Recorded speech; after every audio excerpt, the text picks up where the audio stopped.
Aku menyelamatkan nyawa suamiku dengan mendonorkan ginjalku. Tapi setelah sembuh, dia menggugat cerai dan menikahi wanita yang pernah menertawakanku sebagai istri tak berguna.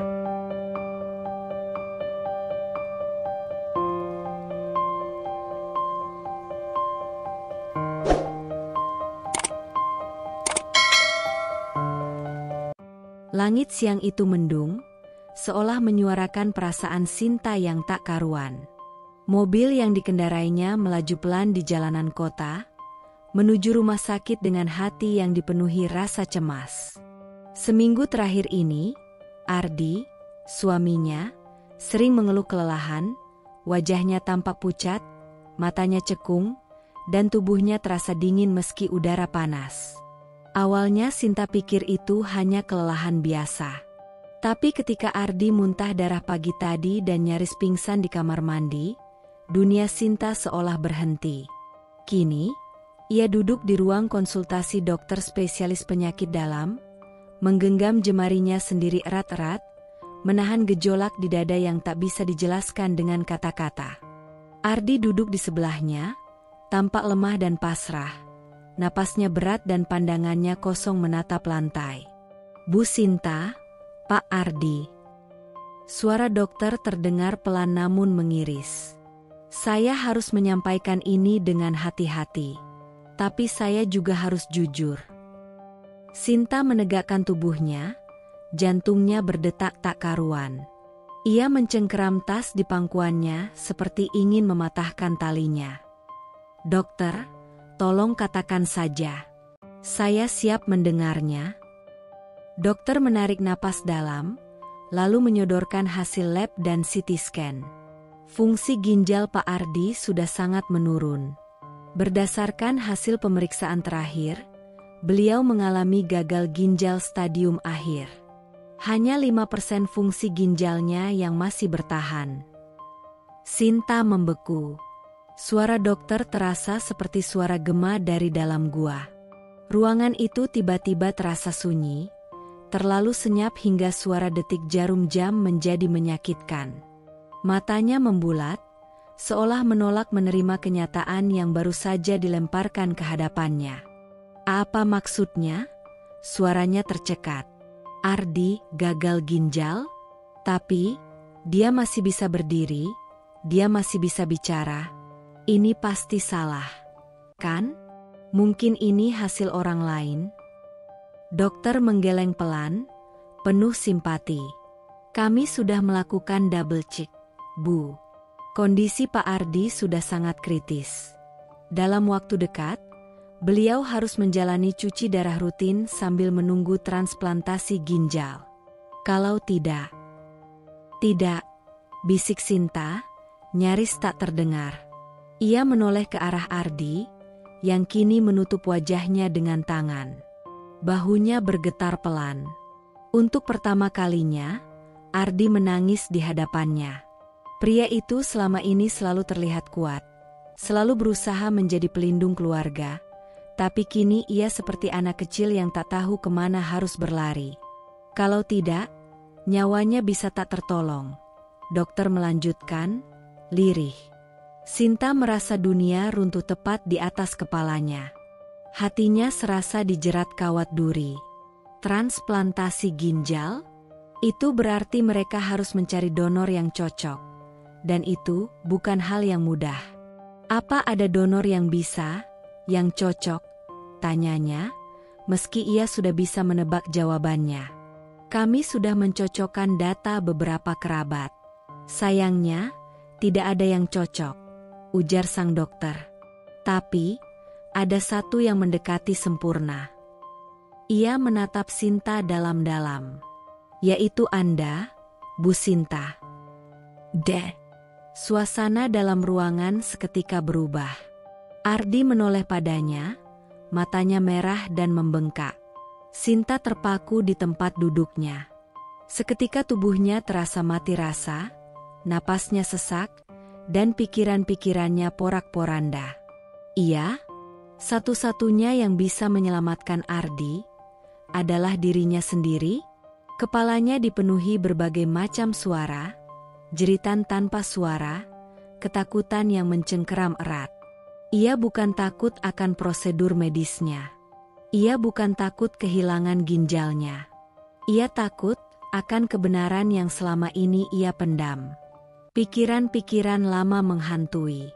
Pengkhianatan, dusta, luka yang belum sepenuhnya sembuh. Malam-malam ketika Ardi pulang larut tanpa penjelasan. Bisikan-bisikan gosip yang selalu Sinta tolak demi mempertahankan pernikahannya. Dan kini, ia diminta untuk menyelamatkan nyawa orang yang pernah menghancurkannya. Ardi menggenggam tangannya pelan. Sinta, aku tahu aku belum jadi suami yang sempurna. Aku pernah salah, aku pernah menyakitimu. Tapi, aku mohon tolong aku kali ini. Air mata Sinta mengalir deras. Hatinya berteriak. Ia mencintai Ardi. Ia membenci Ardi. Ia ingin menyelamatkannya. Ia juga ingin lari sejauh mungkin darinya. Semua perasaan itu bercampur menjadi satu, membentuk badai di dalam dirinya yang tak bisa diredam. Dalam hening itu, ia sadar pilihan ini bukan sekadar tentang siapa yang akan hidup atau mati. Ini adalah ujian tentang cinta, luka, dan pengorbanan. Dan tak ada yang lebih menyakitkan daripada mencintai seseorang yang telah membuatmu terluka, lalu diminta untuk menyelamatkannya. Pagi itu, sinar matahari menerobos jendela ruang tidur dengan malu-malu, mengusap lembut wajah Sinta yang pucat dan penuh keraguan. Ia duduk di tepi ranjang, memeluk lutut sambil memandangi Ardi yang masih tertidur dengan selang infus di tangan dan wajah yang mulai menguning. Dada Sinta terasa sesak. Bukan karena lelah, tapi karena beban keputusan yang telah ia ambil, dan tak bisa ia tarik kembali. Semalam, ia memantapkan hati. Setelah seminggu bergulat dengan ketakutan, amarah, dan luka yang lama terkubur, ia akhirnya memutuskan, ia akan mendonorkan ginjalnya untuk Ardi. Apapun risikonya. Namun pagi itu, saat ia duduk berhadapan dengan dokter di ruang konsultasi, angin dingin kembali menyapu keyakinannya. Bu Sinta, saya paham Anda ingin menyelamatkan suami Anda, ujar dokter, dengan sorot mata penuh simpati, tapi Anda harus tahu kondisi tubuh Anda tidak ideal untuk menjalani prosedur ini. Sinta mengangkat wajahnya. Apa maksud dokter? Postur Anda kecil. Riwayat medis Anda menunjukkan bahwa Anda pernah mengalami keguguran lebih dari sekali.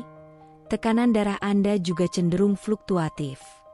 Jika kami memaksakan prosedur ini, ada kemungkinan risiko jangka panjang yang bisa sangat membahayakan kesehatan Anda sendiri. Sinta terdiam. Matanya berkaca-kaca. Bukan karena takut, tapi karena sakit hati. Ia tahu tubuhnya lemah. Ia tahu dirinya bukan wanita yang kuat secara fisik seperti kebanyakan orang. Tapi apakah itu berarti ia tak berhak berjuang untuk orang yang ia cintai? Kalau begitu, siapa lagi yang bisa menyelamatkan Ardi? Tanyanya dengan suara bergetar. Saya satu-satunya yang cocok, kan? Dokter mengangguk pelan, berat hati. Iya. Tapi kami tidak ingin kehilangan Anda juga. Ini bukan tentang siapa yang paling berani, Bu Sinta.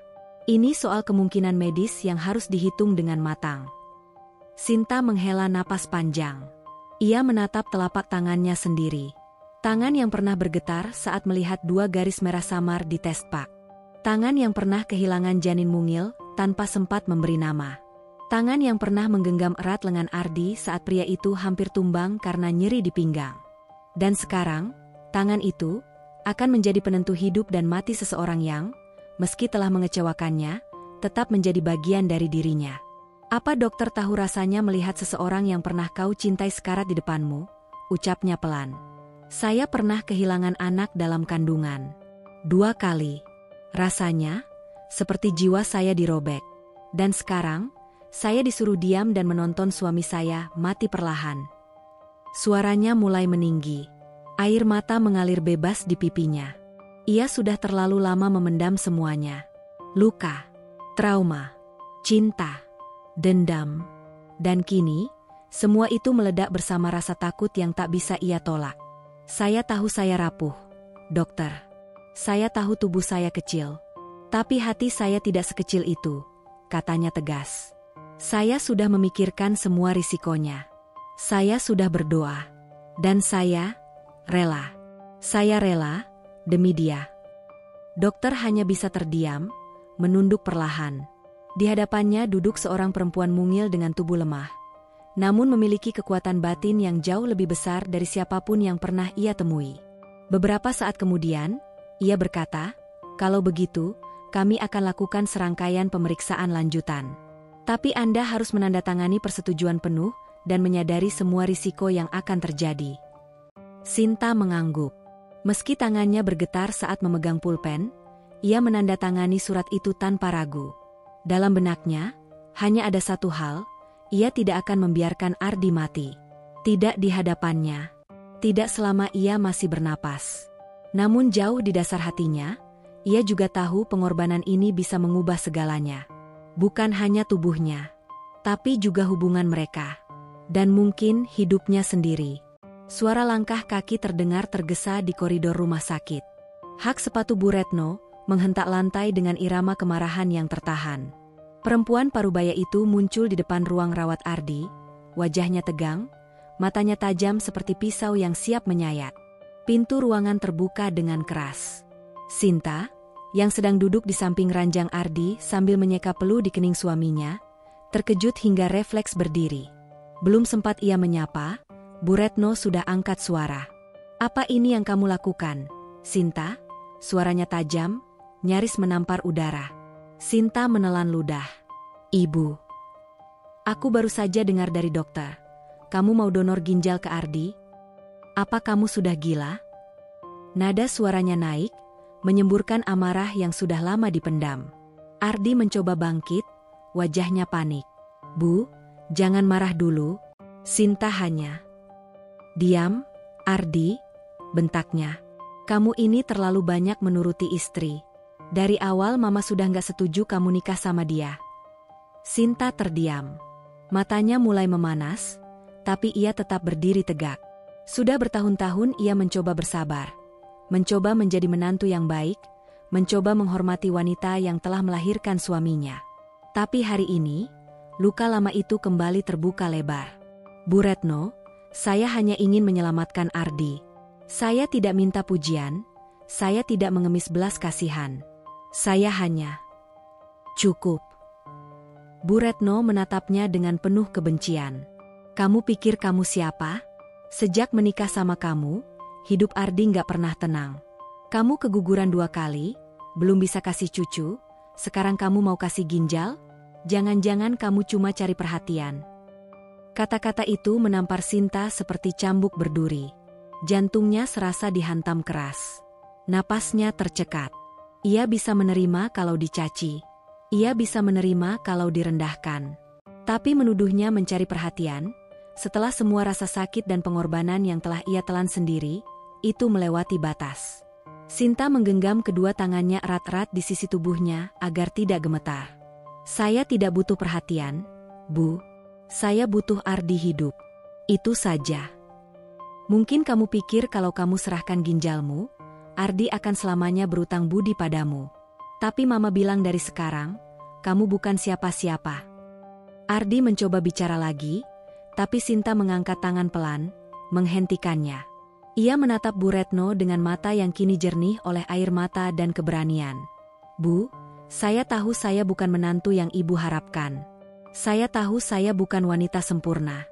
Saya pernah keguguran, dan itu membunuh sebagian diri saya. Tapi satu hal yang saya tahu, cinta bukan soal kesempurnaan, tapi tentang keberanian untuk bertahan dan berkorban, bahkan ketika tidak dihargai." Bu Retno mendengus, memalingkan wajah dengan sinis. "Kamu terlalu drama." Sinta mengangguk kecil. "Mungkin. Tapi saya tidak akan mundur. Besok pagi saya masuk ruang operasi. Entah Ibu setuju atau tidak, saya akan tetap mendonorkan ginjal saya untuk suami saya. Bukan untuk balas budi. Tapi karena itu satu-satunya cara saya bisa menyelamatkan nyawanya." Hening menyelimuti ruangan.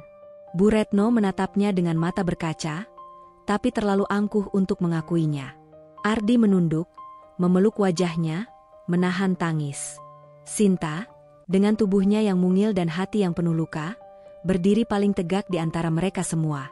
Keesokan paginya, tanpa seorang pun dari keluarga besar yang menemaninya, selain Ardi yang menatapnya penuh haru dari ranjang rawat, Sinta berjalan menuju ruang operasi dengan langkah pasti. Gaun operasi biru muda membalut tubuhnya yang kecil, tapi sorot matanya menyala seperti api yang tak akan padam.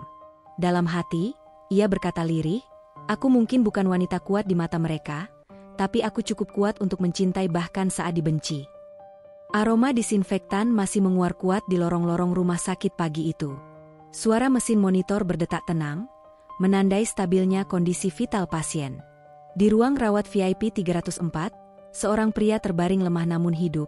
Ardi, kini memiliki harapan baru, berkat satu ginjal yang tak lagi miliknya sendiri. Ginjal itu, kini berasal dari Sinta. Perempuan itu masih belum siuman sepenuhnya.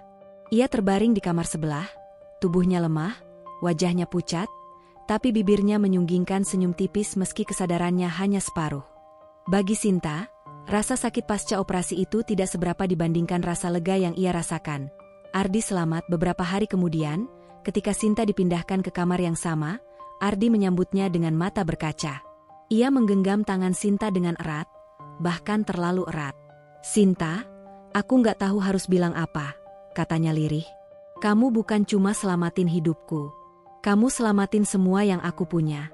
Hidupku, martabatku, bahkan hatiku." Sinta hanya tersenyum lemah. Suaranya nyaris seperti bisikan, "Kamu tidak perlu bilang apa-apa, Di. Kamu hidup, itu sudah cukup buatku." Ardi menunduk.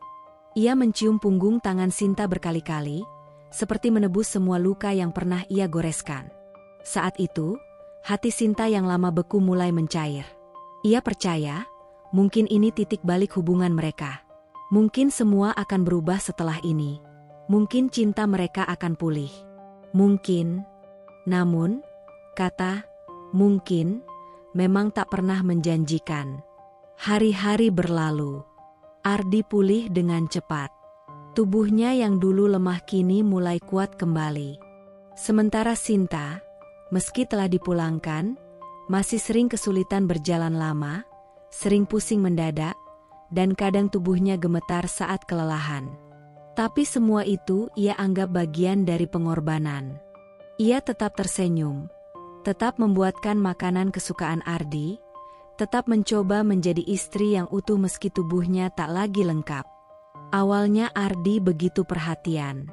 Ia tak henti menanyakan kondisi Sinta, memeluknya tiba-tiba, atau membawakan bunga kecil setiap pulang dari kantor. Tapi, perhatian itu tak bertahan lama. Minggu keempat, Ardi mulai sibuk dengan pekerjaan. Ia mulai pulang malam. Ia mulai lebih sering membawa ponselnya ke kamar mandi. Ia tak lagi memperhatikan Sinta yang duduk lama di ruang makan, menunggunya makan bersama. "Maaf ya, sayang. Tadi rapatnya molor," kata Ardi suatu malam, melepaskan jas dan langsung menyalakan TV. Sinta hanya tersenyum tipis. "Aku masak sup bening. Katanya kamu ngidam itu sejak keluar rumah sakit." "Oh, iya? Wah, makasih." Tapi Ardi tak menyentuh sup itu. Ia malah membuka bungkus makanan cepat saji yang dibawanya pulang. "Tadi sempat lapar di kantor, jadi beli burger dulu. Nanti aku coba kuahnya, ya." Sinta menatap sup hangat yang perlahan mendingin, bersama hatinya yang ikut dingin. Hari demi hari, perhatian itu kian memudar. Ardi mulai bicara seperlunya. Panggilan sayang berubah jadi nama saja. Tak ada lagi genggaman tangan sebelum tidur. Tak ada lagi kecupan di dahi. Dan yang paling menyakitkan, tak ada lagi tatapan mata yang membuat Sinta merasa dicintai.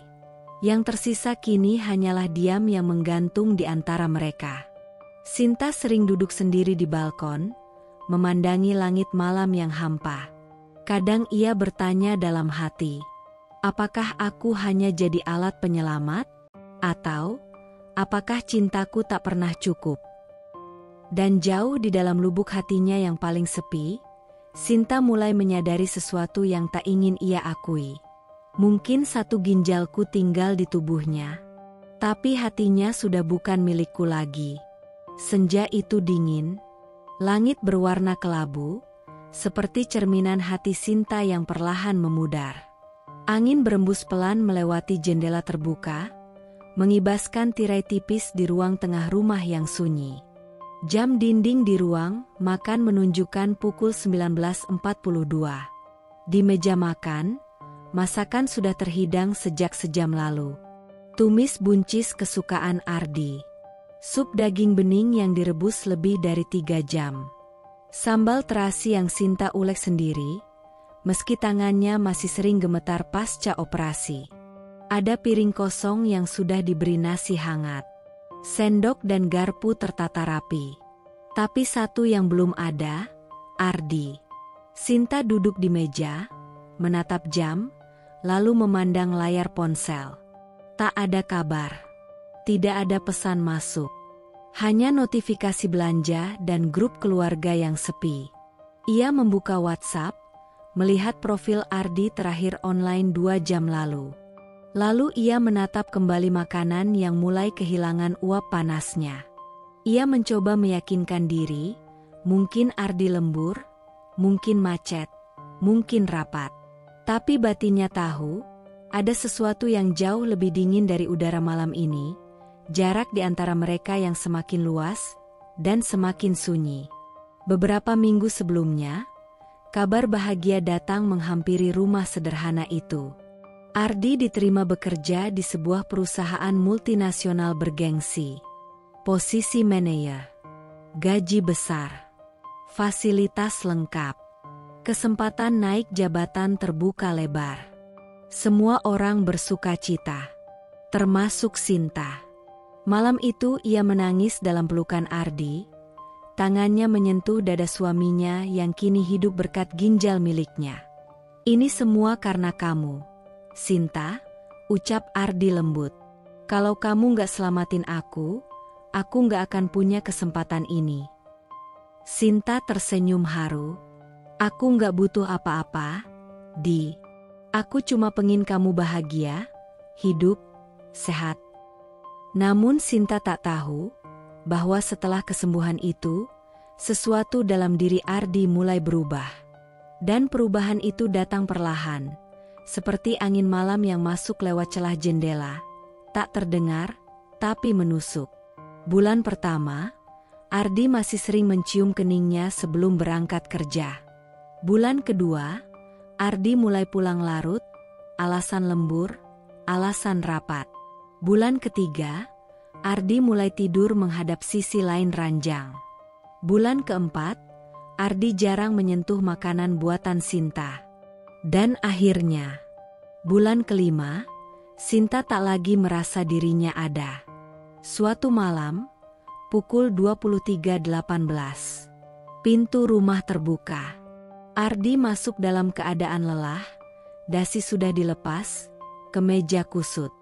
Sinta yang tertidur di sofa langsung bangun dan tersenyum. Kamu pulang juga? Aku tungguin dari maghrib. Ardi mendesah pelan. Aku capek, Sin. Besok aja, ya. Lalu ia masuk kamar tanpa menyentuh makanan, tanpa menatap Sinta, tanpa sepatah kata pun yang berarti. Sinta terdiam. Senyumnya membeku. Ia memandang punggung Ardi yang menjauh, lalu memandang meja makan yang masih menunggu. Air matanya turun, tapi ia cepat menghapusnya. Ia bangkit pelan, membereskan makanan yang tak disentuh siapapun. Piring-piring masuk ke wastafel bersama air matanya. Setiap malam seperti itu. Dan setiap pagi, Sinta tetap membuat sarapan. Tetap menyelipkan catatan kecil di kotak makan Ardi. Semangat hari ini. Aku doakan kamu sehat dan bahagia. Tapi kotak itu selalu kembali dalam keadaan utuh. Belum dibuka. Belum disentuh. Dan catatannya, dibuang, Sinta mulai merasakan tubuhnya lelah. Ia masih sering merasa nyeri di bagian perut, kadang pusing dan mual. Tapi ia tidak mengeluh. Karena ia tahu, Ardi bukan lagi sosok yang akan menoleh kalau ia jatuh. Yang paling menyakitkan bukan ketika seseorang marah atau berkata kasar. Tapi saat seseorang yang kau cintai tidak lagi melihatmu. Tidak lagi menyadari kehadiranmu. Malam itu hujan turun. Lebat.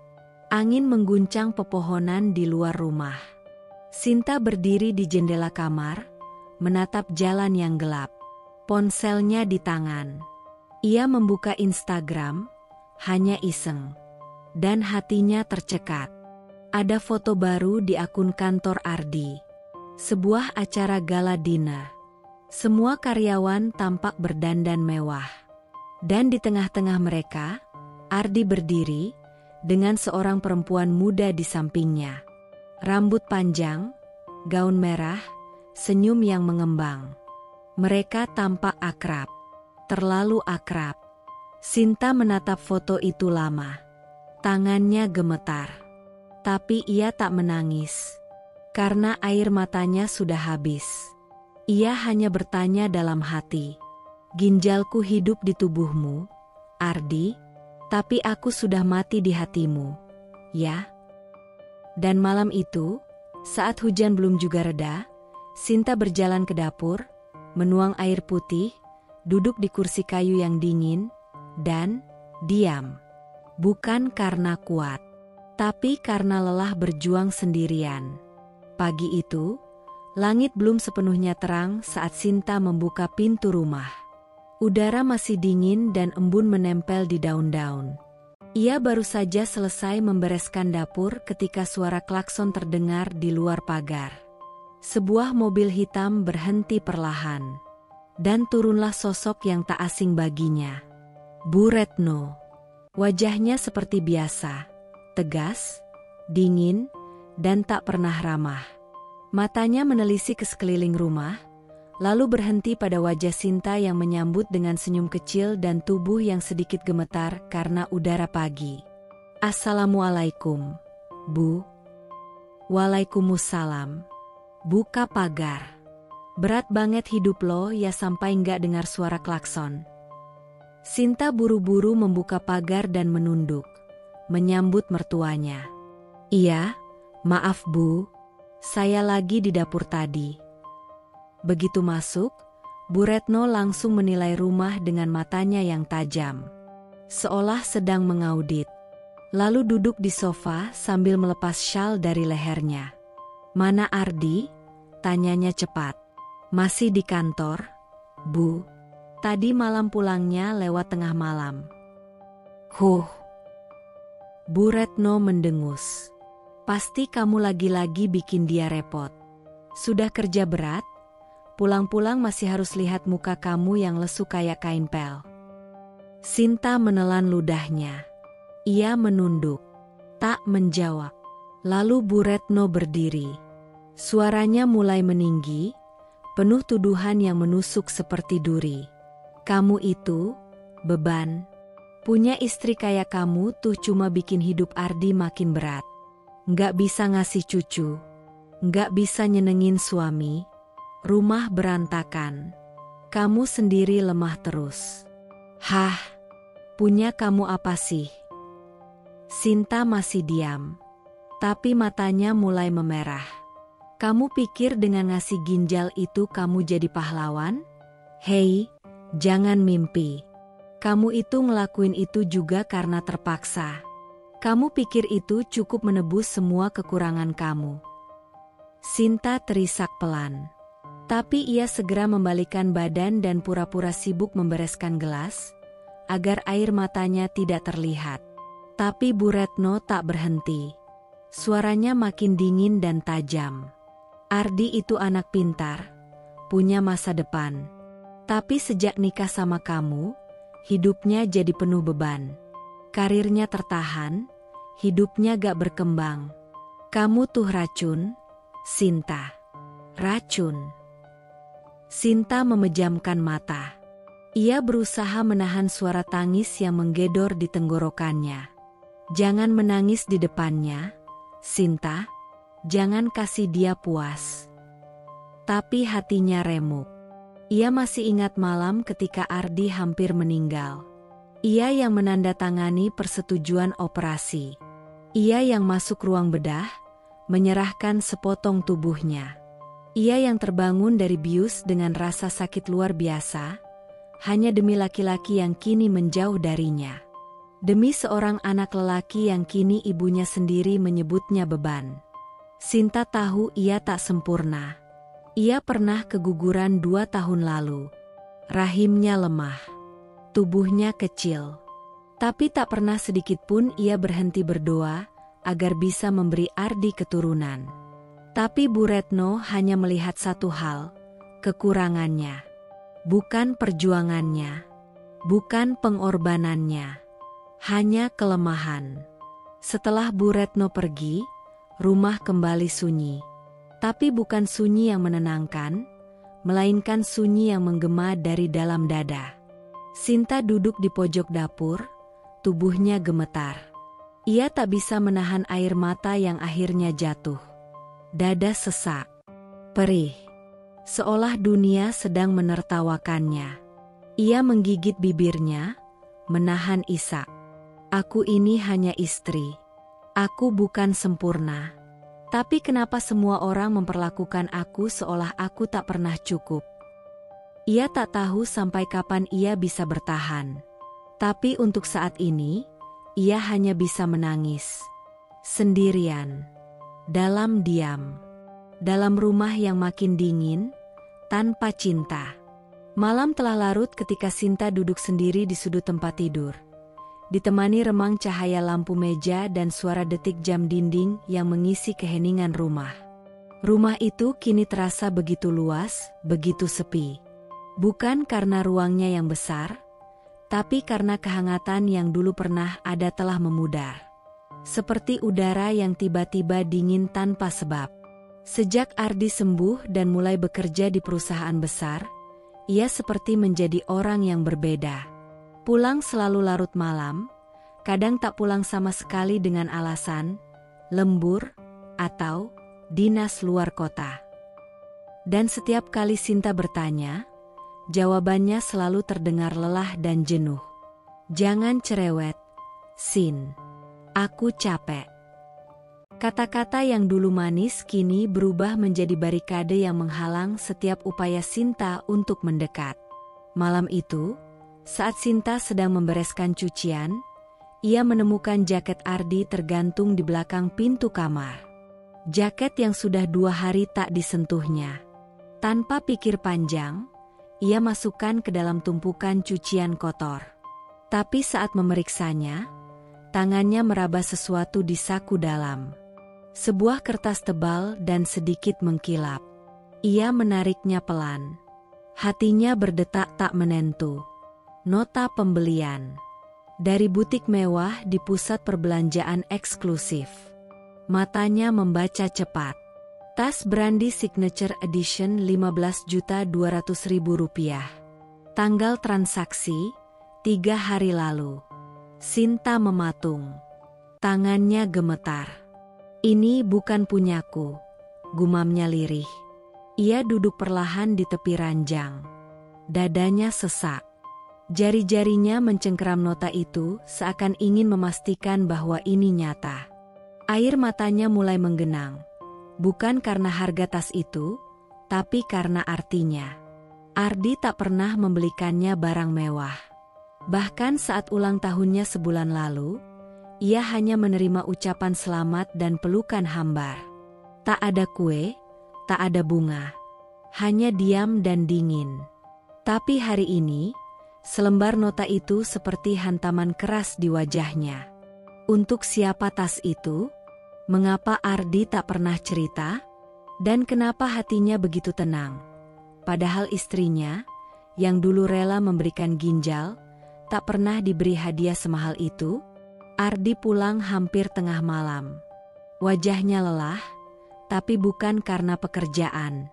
Lebih kepada ekspresi orang yang enggan kembali ke rumah. Sinta menunggu di ruang tamu, duduk diam dengan nota di tangan. Lampu sengaja dibiarkan remang. Suasana rumah seperti ikut merasakan perih yang mengendap di dadanya. Ardi kaget melihat istrinya belum tidur. "Kamu belum tidur juga?" tanyanya, meletakkan tas kerja ke sofa. Sinta mengangkat kepala pelan. "Enggak bisa tidur. Ada yang perlu aku tanyakan." Nada suaranya datar, dingin, tapi sorot matanya seperti lautan badai yang tertahan. Ardi menghela napas. "Apa lagi?" Sinta berdiri dan mengulurkan selembar nota itu. "Ini aku temukan di jaket kamu." Ardi meliriknya sekilas. Wajahnya berubah. Sekilas. "Oh, itu. Itu buat kolega kantor. Dia ulang tahun." "Kita patungan?" jawabnya cepat, terlalu cepat. Sinta menatapnya, tak berkedip. "Kolega?" ulangnya pelan. "Iya," jawab Ardi. "Cewek. Tapi biasa aja. Bukan apa-apa.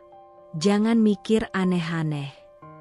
Sinta menahan napas, matanya mulai berkaca. "Aku nggak mikir aneh-aneh, Ardi. Aku cuma heran. Kamu bilang gak punya uang buat beliin aku jaket waktu aku kedinginan. Tapi kamu bisa patungan buat tas yang harganya 15 juta. Ardi menghindari tatapannya.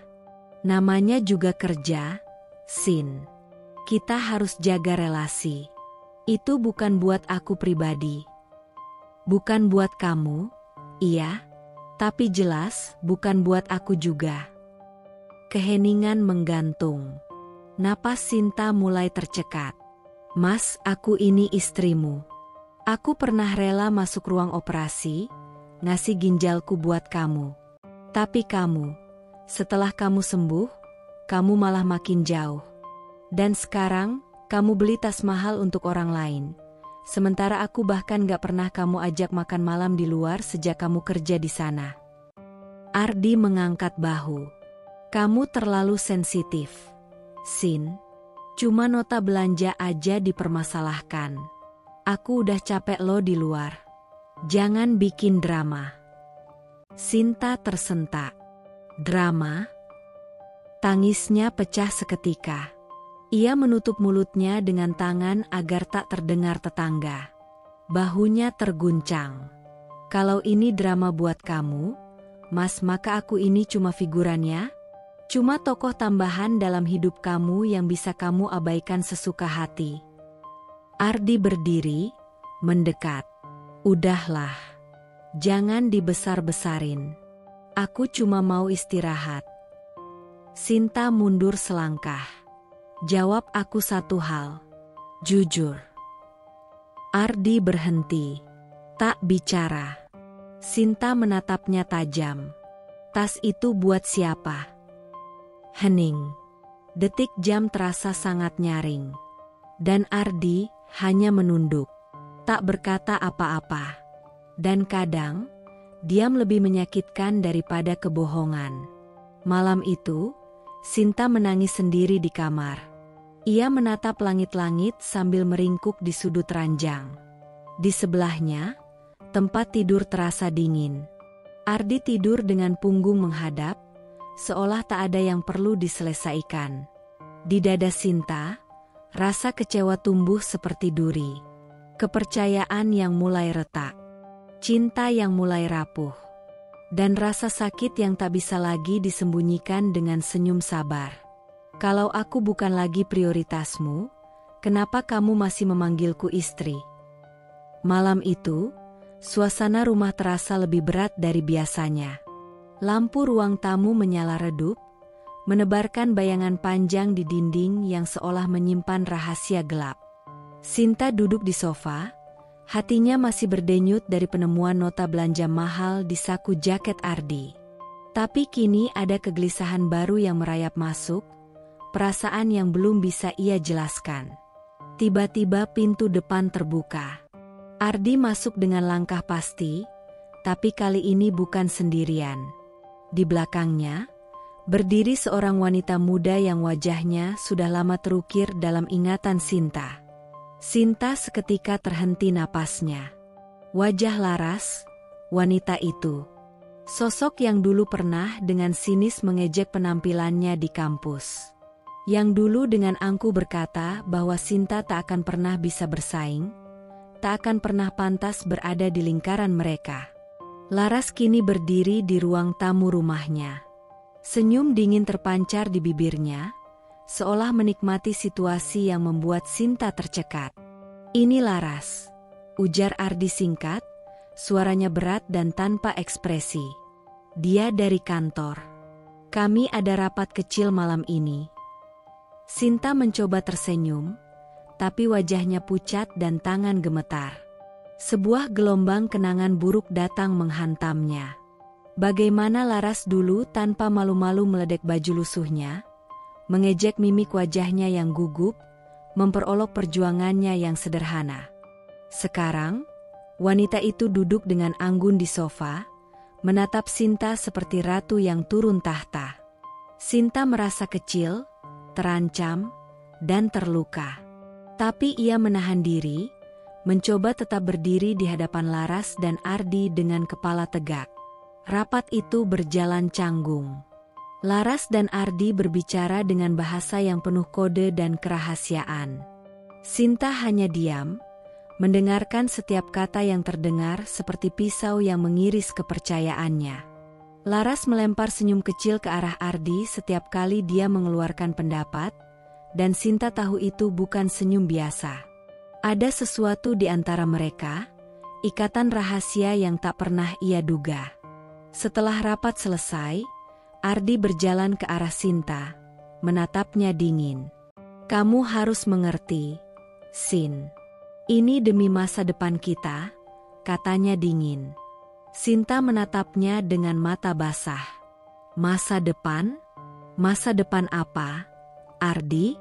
Kalau masa depan itu membuatku merasa seperti orang asing di rumah sendiri."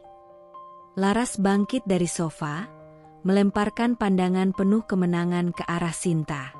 Malam itu, Sinta menangis dalam diam, merasa kehilangan segalanya. Bukan hanya suaminya, tapi juga harga dirinya yang hancur berkeping-keping di hadapan wanita yang dulu pernah mempermalukannya. Setelah rapat yang penuh ketegangan itu usai, Ardi meninggalkan ruang tamu dengan langkah berat, pergi ke kamar kerjanya.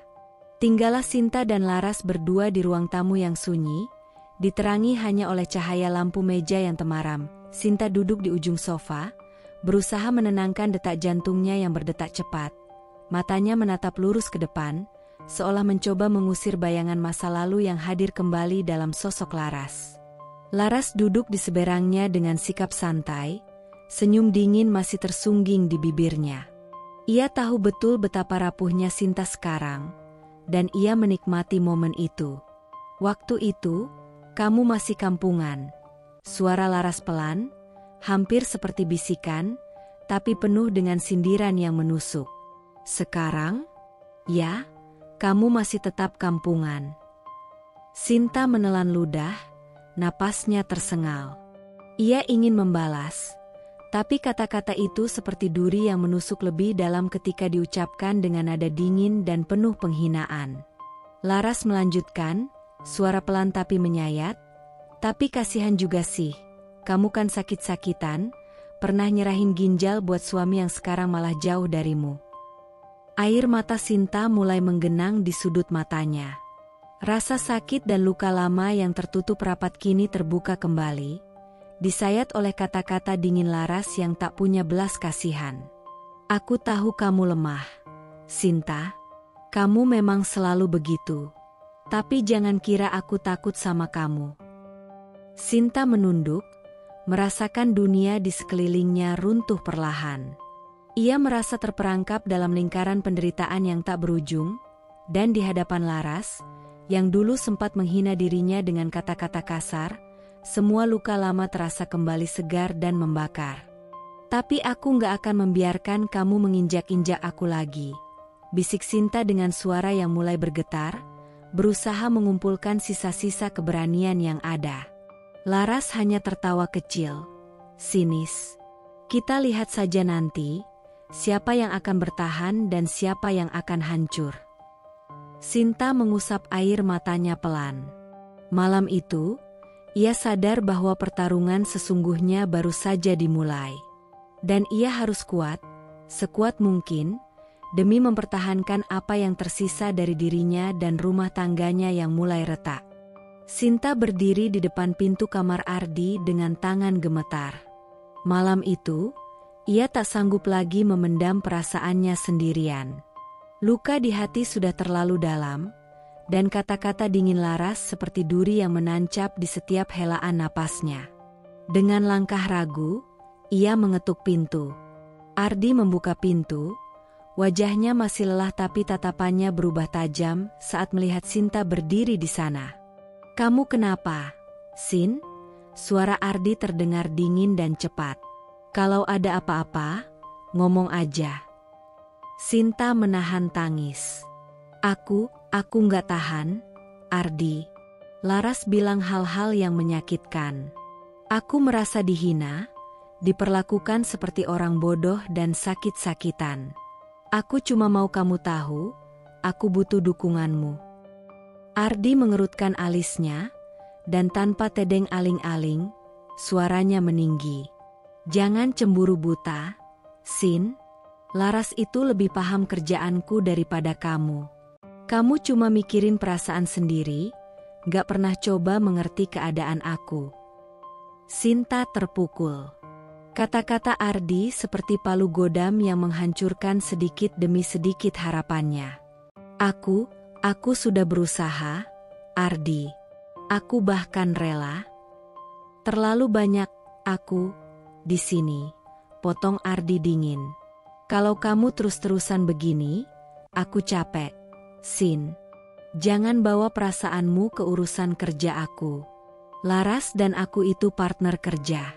Kalau kamu gak bisa terima, itu masalahmu sendiri." Sinta menunduk, air matanya tak tertahan lagi. Rasa sakit dan hancurnya hati terasa menyesakkan dada. Ia merasa sendirian dalam pernikahan ini, tanpa tempat bersandar, tanpa perlindungan. "Aku cuma mau kamu ingat, aku yang dulu rela jadi pendonor ginjal untuk kamu." Suaranya bergetar. "Aku butuh kamu, bukan Laras."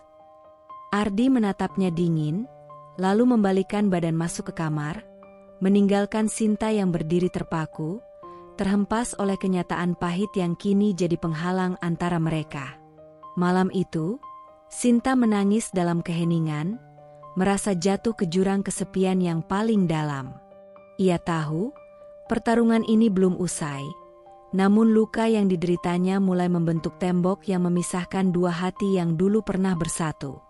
Pagi itu, cahaya matahari yang biasanya memberi harapan, justru terasa menusuk tajam bagi Sinta. Dengan tangan yang sedikit gemetar, ia membuka ponselnya, berharap menemukan kabar baik atau setidaknya secercah ketenangan. Namun, kenyataan yang ia temukan jauh dari itu. Notifikasi media sosialnya meledak bak bom. Komentar-komentar pedas, hinaan, dan fitnah membanjiri layar ponselnya tanpa henti.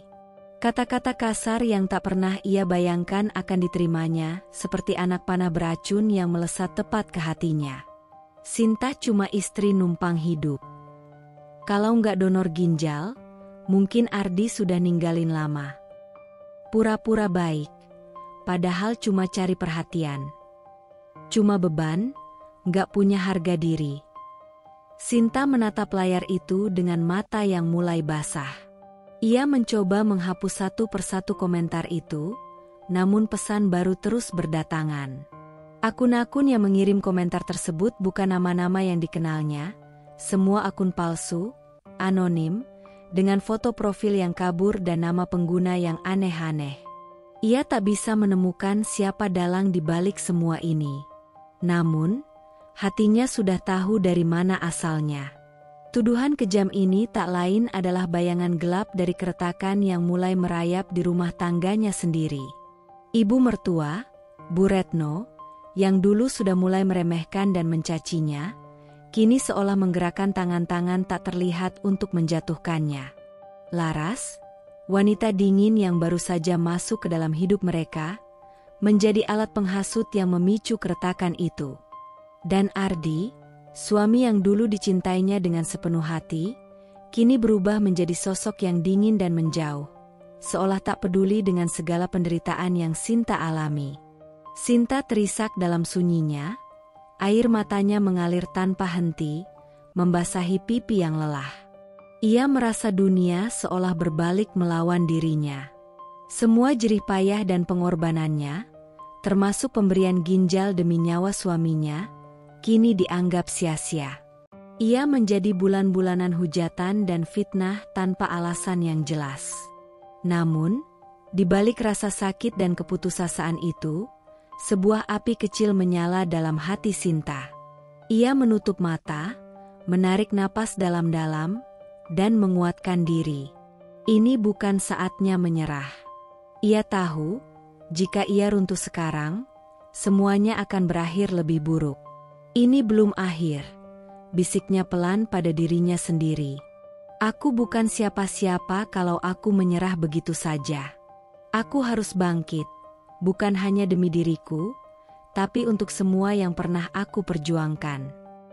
Sinta mulai menyusun langkah perlahan.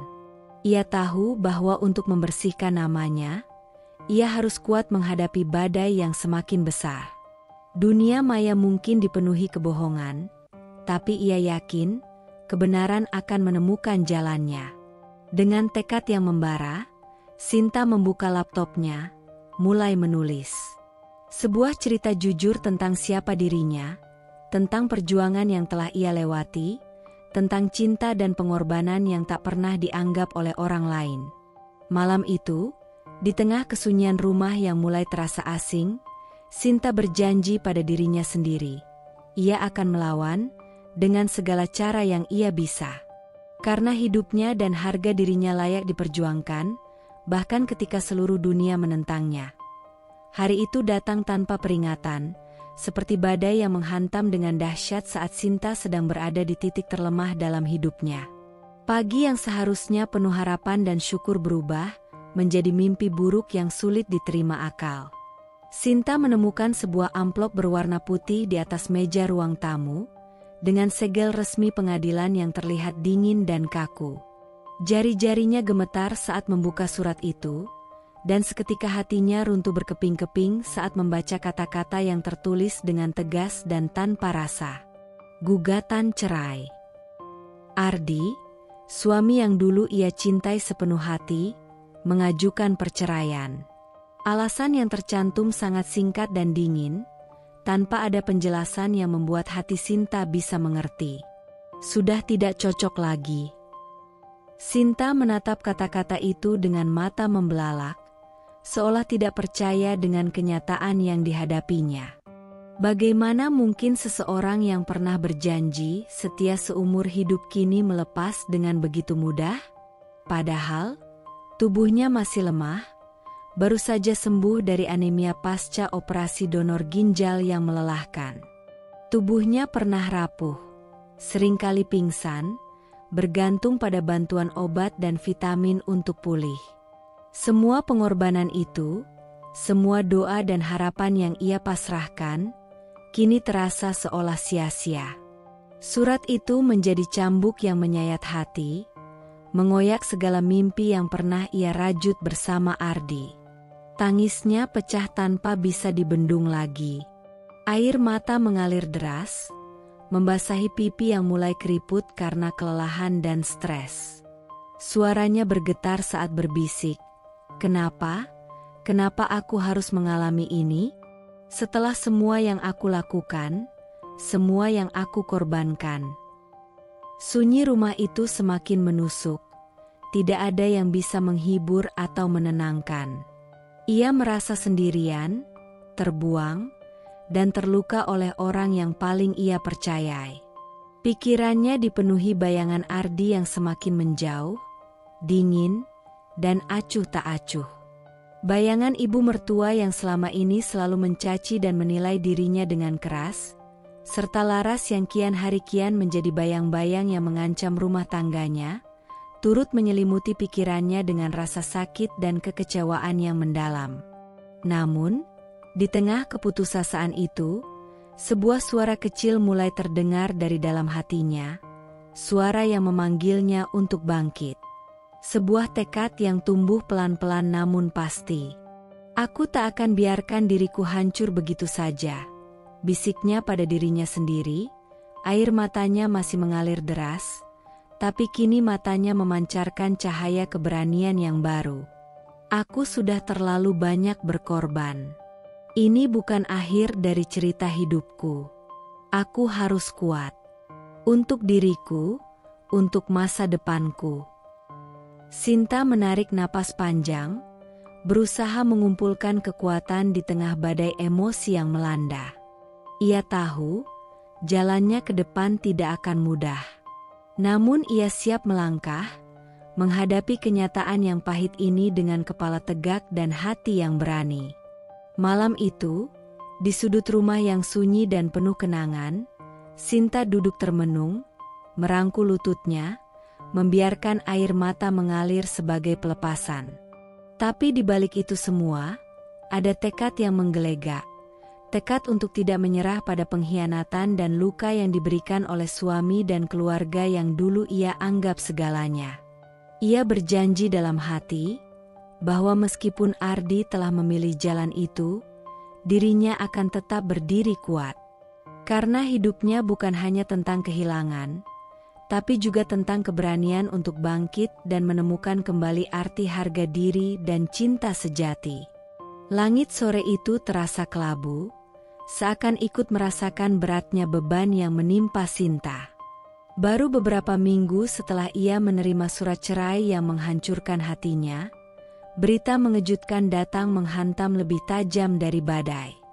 Ardi, suami yang pernah ia cintai dan rela berkorban untuknya, telah menikah dengan Laras, wanita yang selama ini menjadi bayang-bayang kecurigaannya, secara tertutup dan diam-diam.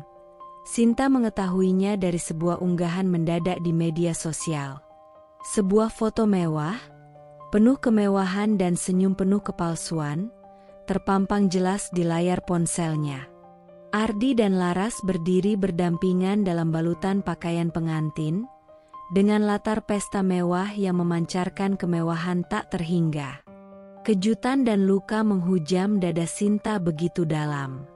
Ia tak hanya merasa dikhianati, tapi juga dipermalukan di hadapan publik. Foto itu seakan-akan menjadi pengumuman keras bahwa bab lama dalam hidup Ardi sudah ditutup rapat, dan kini bab baru, tanpa dirinya, telah dimulai. Namun, yang paling membuatnya terpukul bukan hanya pernikahan itu sendiri, melainkan reaksi netizen. Komentar-komentar pedas dan menyakitkan membanjiri unggahan itu. Tapi anehnya, semua hujatan itu justru diarahkan pada dirinya.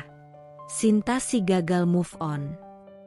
Kenapa masih ngemis perhatian setelah ditinggal? Udah jangan ganggu hidup Ardi sama Laras. Mending sadar diri, ya, Sin. Kata-kata itu menusuk lebih dalam daripada pedang tajam. Seolah dunia bersatu mengejek dan menjatuhkannya, mempermalukan wanita yang telah melalui begitu banyak penderitaan dan pengorbanan. Sinta menatap layar dengan mata yang membara, darah panas mengalir dalam nadinya. Tapi bukan karena marah, melainkan karena rasa sakit yang membakar dan keinginan kuat untuk membuktikan bahwa dirinya bukan wanita lemah yang mudah jatuh dan dilupakan. Tangis pun meleleh di pipinya, tapi kali ini bukan air mata putus asa. Ini adalah air mata yang membasahi benih kekuatan baru, tekad untuk bangkit dan membuktikan bahwa hidupnya jauh lebih dari sekadar kisah pilu yang dihakimi dunia.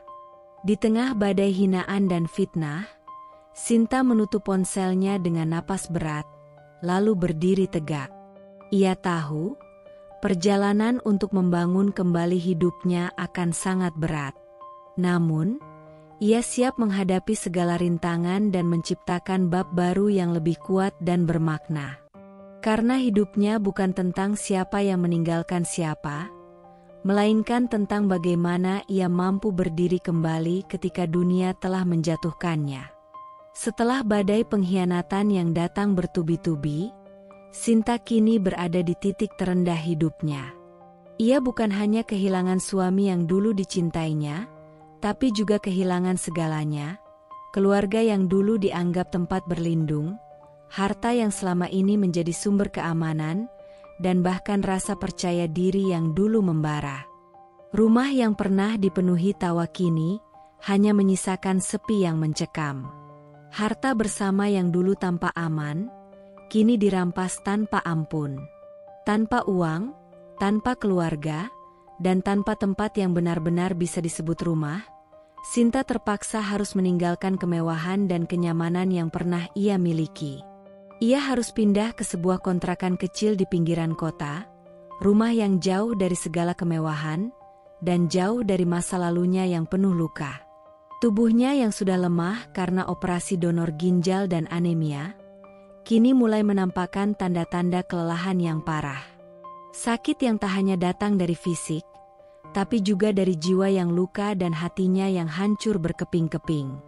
Di saat dunia seolah menutup pintu, satu-satunya cahaya yang masih menerangi hari-harinya adalah tetangga kontrakannya, seorang wanita sederhana yang dengan tulus menunjukkan kepedulian. Ia datang membawa makanan, mendengarkan curahan hati Sinta, dan menjadi pelipur lara di saat Sinta merasa paling kesepian. Namun, meski ada sedikit hangat dari perhatian tetangga itu, kesendirian dan kehampaan masih sering melanda. Malam-malam panjang di kontrakan kecil itu menjadi saksi bisu bagaimana Sinta bergumul dengan rasa sakit dan kehilangan yang tak terperi. Tangisnya sering membasahi bantal, dan doa-doanya terbang ke langit, berharap kekuatan untuk bertahan. Dalam kesunyian itu, Sinta belajar mengenal kembali dirinya sendiri, bukan sebagai istri yang dilukai dan ditinggalkan, tapi sebagai seorang wanita yang masih memiliki harapan, meski remuk. Ia tahu jalan ke depan penuh duri, tapi untuk pertama kalinya, ia mulai merasakan getaran kecil dalam hatinya. Sebuah bisikan lembut bahwa hidup harus terus berjalan, dan dirinya layak untuk bangkit. Kontrakan kecil itu sunyi dan sederhana, jauh dari kemewahan dan gemerlap masa lalu yang pernah Sinta miliki. Namun, di balik dinding-dinding yang berdebu itu, ada sebuah perjuangan yang mulai tumbuh perlahan, seperti api kecil yang enggan pada meski diterpa angin dingin kesedihan. Sinta berdiri di dapur yang sempit, hanya dihiasi peralatan sederhana dan meja kecil yang sudah mulai usang.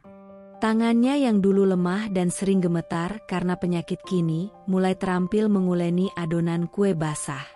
Aroma harum dari adonan yang dipanggang mulai mengisi ruangan itu, mengusir kesunyian yang sering menyelimuti hatinya. Awalnya, segala sesuatunya terasa begitu berat.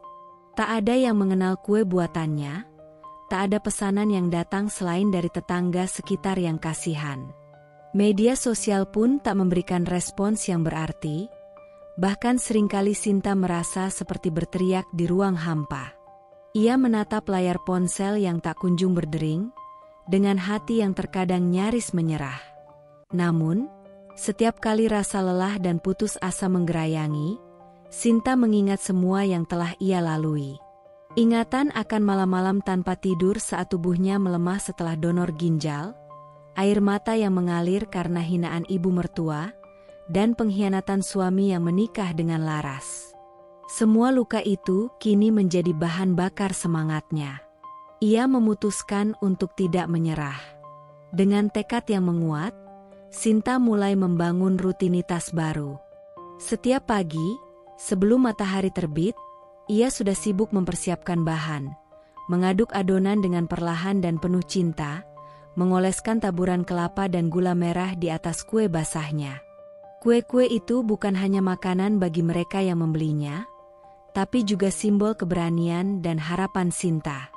Setiap potongan adalah bukti bahwa hidupnya masih punya arti, meski ia pernah hancur berkeping-keping. Hari demi hari berlalu, pesanan mulai berdatangan meskipun perlahan. Seorang tetangga yang dulu hanya melihatnya dari kejauhan kini menjadi pelanggan tetap, memberi pujian yang tulus dan semangat untuk terus maju. Teman lama yang dulu pernah mengejeknya juga mulai mengirim pesan dukungan diam-diam. Sinta merasa dunia kecilnya mulai berubah. Meskipun tidak besar, langkah kecil itu memberinya kekuatan baru yang tak ternilai. Ia belajar bahwa untuk bangkit, tidak harus langsung melompat tinggi, tapi cukup dengan satu langkah kecil dan konsisten. Malam hari, setelah semua selesai, Sinta duduk di teras kontrakan, menatap langit gelap dengan bintang-bintang yang mulai bermunculan. Air matanya menetes, tapi kali ini bukan karena sedih. Ini adalah air mata kelegaan dan rasa syukur yang mendalam. Dalam keheningan malam itu, Sinta berbisik pelan pada dirinya sendiri. Aku bisa. Aku akan bertahan. Aku akan bangkit, bukan untuk siapa-siapa, tapi untuk diriku sendiri. Dan dari dapur kecil yang sederhana itu, perlahan tapi pasti, Sinta mulai menulis ulang cerita hidupnya, dengan tinta keberanian, ketekunan, dan harapan yang tak pernah padam. Di tengah perjuangannya yang penuh luka dan kelelahan, sebuah kejutan datang tak terduga yang mengubah arah hidup Sinta. Seorang food blogger lokal yang terkenal, tanpa sengaja mencicipi kue basah buatannya saat sedang mengunjungi pasar kecil dekat kontrakan Sinta. Food blogger itu, dengan kepekaan hati dan rasa empati yang tinggi, merasa tersentuh bukan hanya oleh rasa kue yang lezat, tetapi juga oleh cerita hidup Sinta yang penuh air mata dan perjuangan. Ia kemudian memutuskan untuk mengangkat kisah Sinta dalam sebuah video review yang tak hanya membahas kue, tapi juga perjalanan hidup seorang wanita yang telah memberikan ginjalnya demi suami, namun justru dikhianati dan ditinggal sendiri. Video itu diunggah ke media sosial dengan judul yang menggugah. Istri yang menyumbangkan ginjal untuk suami, lalu ditinggal, kisah Sinta yang mengharukan. Tak disangka, video itu langsung viral dalam hitungan jam. Ribuan orang menonton, berkomentar, dan membagikan kisah Sinta yang penuh haru itu. Tagar Sinta bangkit menjadi trending topik, membanjiri timeline dengan doa, dukungan, dan simpati dari netizen dari berbagai penjuru. Sinta, yang semula hanya ingin hidup tenang dan melupakan masa lalunya, kini menjadi sorotan publik. Tangis dan senyumnya bercampur saat membaca setiap komentar yang masuk. Ada yang memuji keberaniannya, ada yang mengutuk pengkhianatan suaminya, dan banyak yang memberikan motivasi agar ia terus kuat. Namun, ketenaran itu juga membawa beban baru. Sinta harus menghadapi tatapan dan komentar yang terkadang membuatnya merasa terpapar tanpa pelindung.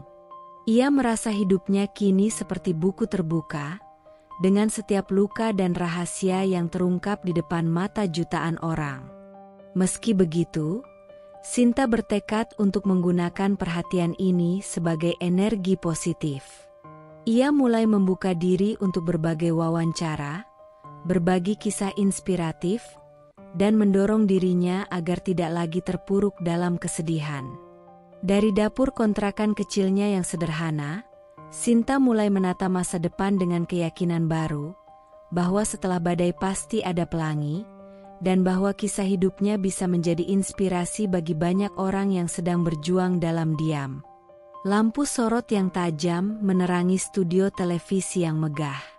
Di kursi tamu, Sinta duduk dengan tangan yang sedikit gemetar, wajahnya yang lembut namun penuh bekas luka hidup tampak begitu rapuh di bawah kilauan lampu.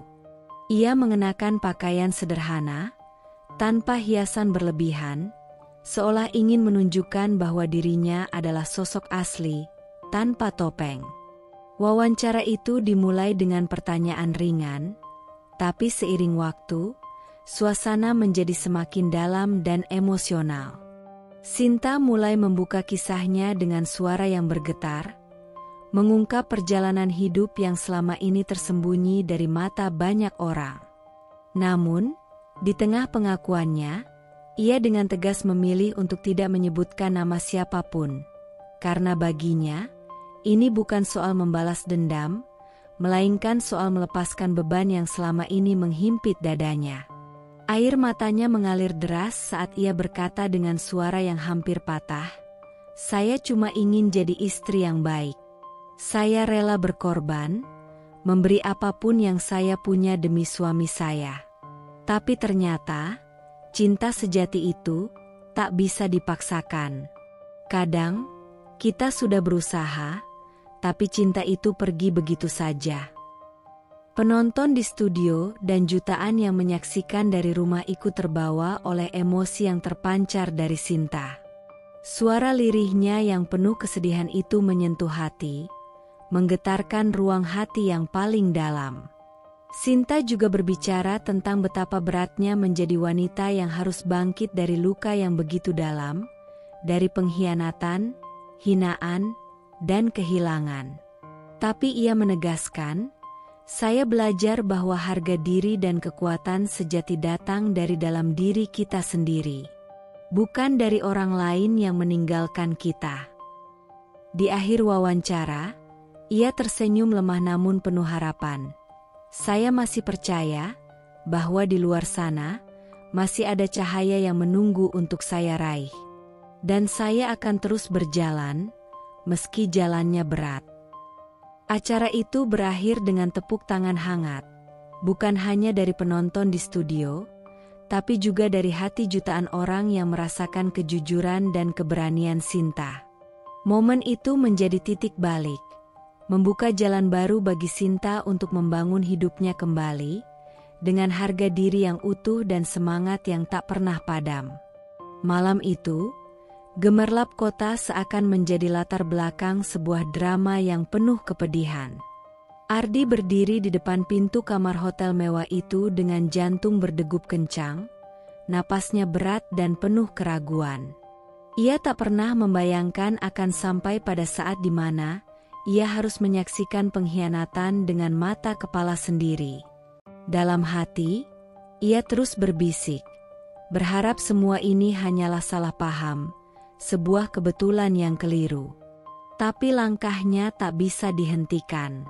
Pintu kamar perlahan terbuka, dan cahaya lampu lembut menyinari ruangan yang penuh ketegangan. Di sana, Laras, wanita yang pernah menjadi bayang-bayang di masa lalu dan kini menjadi istri barunya, berdiri terlalu dekat dengan seorang pria asing. Tatapan mereka tidak lagi menyembunyikan rahasia. Ada keintiman yang tak bisa ditutupi, senyum yang dipaksakan, dan bisikan-bisikan rahasia yang menusuk hati Ardi seperti belati. Ardi merasakan dunia seolah runtuh dalam sekejap. Denyut di dadanya berubah menjadi amarah yang membara, diiringi perasaan dikhianati yang tak tertahankan. Air matanya nyaris tumpah, bukan karena lemah, tapi karena sakit yang luar biasa dari pengkhianatan yang begitu kejam dan nyata. Namun, bukan hanya itu yang membuatnya hancur. Ardi mulai menyadari motif sebenarnya di balik perilaku Laras. Setelah kemewahan dan kekayaan yang dulu mereka nikmati bersama mulai memudar dan bangkrut menghantam kehidupan mereka, Laras mulai menjauh. Ia tak lagi menjadi wanita yang penuh pesona dan kepalsuan manis. Laras sekarang adalah sosok yang kejam dan dingin, mengandalkan hubungan dengan pria-pria lain demi mempertahankan gaya hidup yang dulu ia dambakan. Ardi menemukan bukti-bukti transaksi mencurigakan, pemberian hadiah mahal dari pria-pria yang bukan dirinya, dan percakapan rahasia yang membuktikan semuanya. Perasaan Ardi campur aduk antara marah, terluka, dan penuh penyesalan. Ia bertanya-tanya dalam hati, apakah selama ini ia hanyalah alat bagi Laras? Apakah cintanya selama ini hanya sebuah sandiwara bagi sang wanita untuk mengamankan harta dan kedudukan? Laras, yang menyadari rahasianya telah terbongkar, hanya memandang Ardi dengan tatapan dingin dan kosong, tanpa setitik penyesalan pun. Ia tahu, kebohongan dan tipu daya yang selama ini ia mainkan telah membawa dirinya ke jurang kehancuran yang dalam. Ketika Ardi menatap Laras untuk terakhir kalinya, ia merasakan sakit yang sangat dalam, sebuah luka yang mungkin tak akan pernah sembuh sepenuhnya.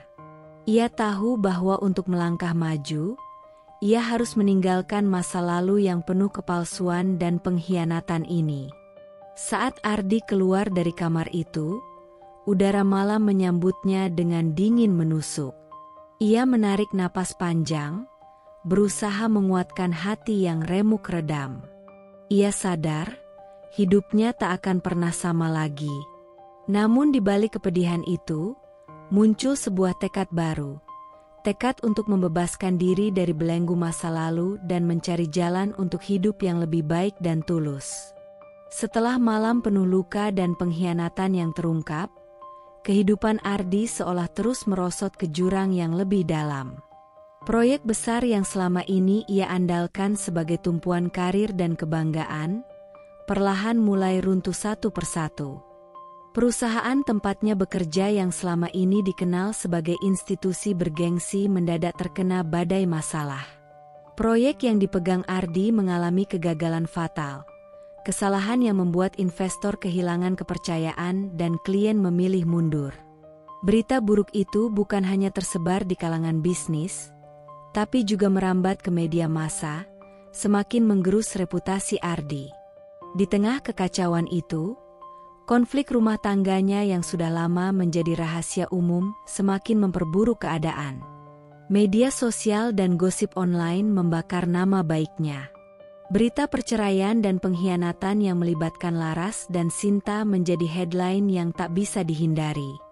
Bos dan rekan kerja mulai menjauh, sementara tekanan dari manajemen puncak makin menekan. Dalam rapat terakhir yang dingin dan penuh kecaman, Ardi dihadapkan pada keputusan pahit, dipecat dari posisinya. Momen itu bagaikan pukulan telak yang menghancurkan sisa-sisa kebanggaan dan harapannya. Ardi merasakan tubuhnya lemas, jantungnya berdebar kencang, dan matanya berkaca-kaca menahan amarah dan keputusasaan yang begitu mendalam. Kini, tanpa pekerjaan dan reputasi, Ardi harus menghadapi kenyataan pahit yang selama ini ia abaikan. Tabungan menipis, hutang menumpuk, dan tawaran pekerjaan semakin sulit didapatkan. Kesehariannya berubah menjadi perjuangan mencari sesuap nasi, jauh dari kehidupan glamor yang dulu ia nikmati. Ia terjebak dalam pusaran kehancuran yang tak hanya menghancurkan karir, tapi juga harga diri dan masa depannya. Namun, di tengah kegelapan itu, ada secercah harapan kecil yang mulai tumbuh. Sebuah kesempatan untuk introspeksi, memperbaiki diri, dan memulai lembaran baru yang lebih jujur dan tulus. Meski jalan ke depan masih panjang dan penuh liku, Ardi tahu bahwa ini adalah titik terendah yang harus ia lalui agar bisa bangkit kembali. Meski bukan lagi sebagai orang yang dulu dikenalnya dunia. Pintu kontrakan Sinta diketuk dengan perlahan. Suara itu menggema di dalam ruang sempit yang penuh dengan aroma kue basah dan kenangan pahit yang masih menempel di dinding. Sinta berdiri di depan cermin kecil, merapikan rambutnya yang sedikit kusut ketika terdengar ketukan itu. Ia menghela napas, menyiapkan diri untuk apapun yang akan datang. Saat pintu terbuka, sosok yang berdiri di depan adalah Ardi, wajahnya lusuh, mata yang dulu penuh percaya diri kini memancarkan penyesalan dan kelelahan. Jaket yang dikenakannya compang-camping, dan langkahnya tak lagi tegap, melainkan penuh keraguan dan beban berat. Ardi menatap Sinta dengan tatapan yang sulit diartikan, antara rindu, penyesalan, dan harapan yang tersisa. Suaranya bergetar saat berkata, "Maafkan aku, apakah kamu masih peduli padaku?" Sinta menatapnya dengan mata yang tenang, namun penuh kekuatan yang tak pernah ia tunjukkan sebelumnya. Senyum tipis tersungging di bibirnya, senyum yang bukan lahir dari kebahagiaan, melainkan dari ketegaran seorang wanita yang telah melalui badai paling gelap dalam hidupnya. "Dulu, aku mendonorkan ginjalku untukmu karena aku cinta," ujar Sinta dengan suara yang lembut namun tegas. "Tapi sekarang, aku sudah menyembuhkan lukaku. Aku sudah belajar untuk mencintai diriku sendiri. Suasana hening sejenak, hanya suara detak jam yang mengisi ruang itu. Ardi menundukkan kepala, merasakan beratnya kata-kata Sinta yang menusuk hati. Sinta melanjutkan, "Maaf, Ardi, aku sudah tak mencintaimu lagi. Aku sudah menemukan kekuatan untuk melepaskan masa lalu dan melangkah maju. Aku harap kamu juga bisa menemukan jalanmu." Air mata perlahan mengalir di pipi Ardi. Kali ini bukan karena marah atau sakit hati, tapi karena penyesalan yang dalam dan rasa kehilangan yang tak tergantikan. Dengan langkah pelan, Ardi berbalik meninggalkan rumah itu, membawa beban berat yang kini bukan lagi hanya miliknya, tetapi juga milik kenangan yang tak bisa dihapuskan. Sinta menutup pintu di belakangnya, merasakan kelegaan yang baru saja tumbuh. Ini bukanlah akhir, melainkan awal dari hidup yang baru, penuh harapan dan kekuatan. Pagi itu, sinar matahari menembus jendela toko kue kecil milik Sinta dengan hangat, mengisi ruangan dengan cahaya keemasan yang memberi harapan baru. Aroma manis kue basah yang baru keluar dari oven menguar memenuhi udara, mengundang pelanggan yang datang silih berganti. Toko yang dulu hanya sebuah mimpi kecil kini menjadi kenyataan yang membanggakan. Di balik meja kasir, Sinta berdiri dengan senyum tulus. Wajahnya yang dulu penuh luka kini memancarkan ketenangan dan kebahagiaan. Banyak wanita datang padanya, ibu rumah tangga, pekerja keras, dan perempuan-perempuan yang pernah mengalami luka dalam hidup. Mereka mencari lebih dari sekadar kue.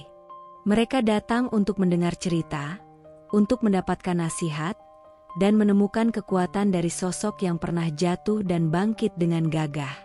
Sinta mendengarkan dengan penuh perhatian, membagikan kata-kata yang menguatkan, bukan hanya sebagai penjual kue, tapi sebagai wanita yang telah melalui badai hidup dan menemukan sinar di ujung lorong gelap. Sementara itu, jauh dari gemerlap toko Sinta, Ardi berjuang dengan kehidupannya yang kini penuh ketidakpastian. Ia bekerja serabutan, menata hari-harinya yang suram tanpa harta dan nama besar yang pernah ia genggam. Nama Ardi yang dulu menjadi perbincangan hangat kini, hanya menjadi kenangan pahit di antara orang-orang yang pernah mengenalnya. Laras, yang dulu penuh ambisi dan tipu daya, kini ditinggal sendiri oleh pria-pria yang pernah ia harapkan dapat memberinya segalanya. Kekosongan yang ia ciptakan dengan pilihan-pilihannya sendiri kini, menjadi pelajaran pahit tentang keserakahan dan kesetiaan. Di suatu sore yang tenang, Sinta berdiri di depan cermin kecil di sudut tokonya. Cahaya lembut memantul di wajahnya yang kini kuat dan penuh keyakinan. Ia menatap bayangan dirinya sendiri, dan dengan suara pelan namun penuh makna berkata, "Dulu aku menyelamatkan hidupnya, sekarang aku menyelamatkan hidupku sendiri." Senyum hangat merekah di bibirnya, menghapus semua jejak luka yang pernah ada. Lalu ia melanjutkan, dengan nada tegas yang meneguhkan jiwa, "Aku tidak kalah.